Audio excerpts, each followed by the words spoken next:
Akkam jirtu ani nagaan jira. Har'a kan ilaallu qubee afaan Oromooti.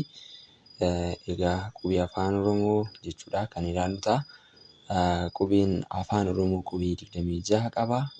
Walumaa galatti qubeen afaan Oromoo 26. Egaa qubeen afaan Oromoo kun immoo jechuudha boca irratti hundaa'uudhaan isa guddaa yookaan immoo isa xiqqaa jedhamee iddoo lamatti qoodama jechuudha. Qubee gurguddaa jechuudha. Akkasumas immoo qubee xixiqqaa jedhama.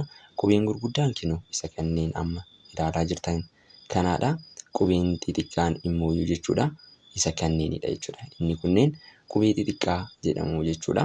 Egaa maqaan qubee xixiqqaatii fi qubeen gurguddaa yogguu nu waamnu jechuudha tokkuma. Fakkeenyaaf inni kun qubee xiqqaadha. Qubee xiqqaa A jedhama. A'aan kun qubee xiqqaa akkuma qabu kana immoo qubee guddaas jechuudha qaba jechuudha. A jedhama inni kunis jechuudha.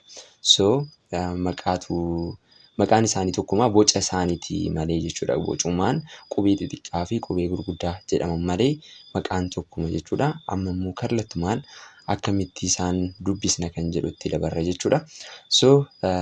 Amma yeroo lamaan isiniifan dubbisaa lama jechuudha.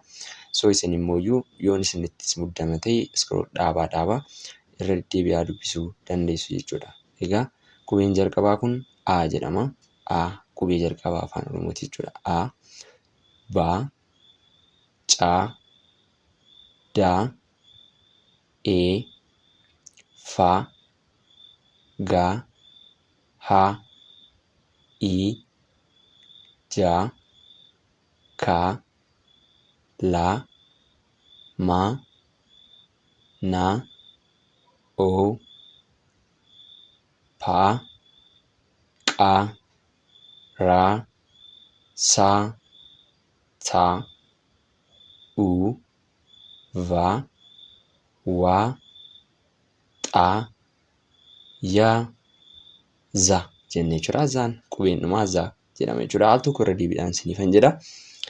A, B, C, D, E, F, G, H, I, J, K, L, M, N, O, P, Q, R, S, T, U, V, W, X, Y, Z jenna jechuudha. Qubee gurguddaa akkanatti erga dubbisneen booda amma immoo gara qubee xiqqaatti dabarraa jechuudha. Qubee xixiqqaan isa kanneeni amma immoo isaanitti darbina jechuudha. Yogguu dubbisnu tokkuma wal birattis ni ilaalla.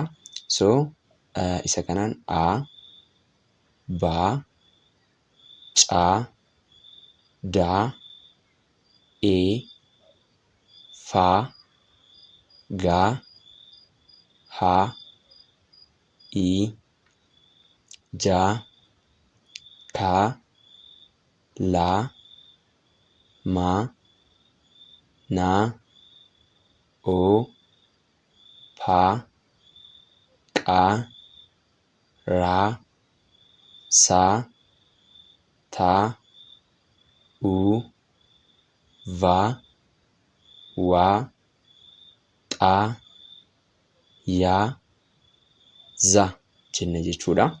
Ammas al tokko irra deebi'a. A, B, C, D, E, F, G, H, I, J, K, L, M, N, O, P, Q, R, S, T, U, V, W, X, Y, Z. Qubeen afaan Oromoo akkanatti jechuudha.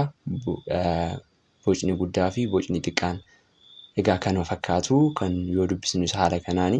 Isin immooyyuu jalqabdoota yoo taatan viidiyocha suuta gochiisaa hedduudhaan dhaabaa haala saniin hordofuu dandeessu. Kan hafeen immooyyuu barumsi keenya har'aa kanuma. Jabaadhaa.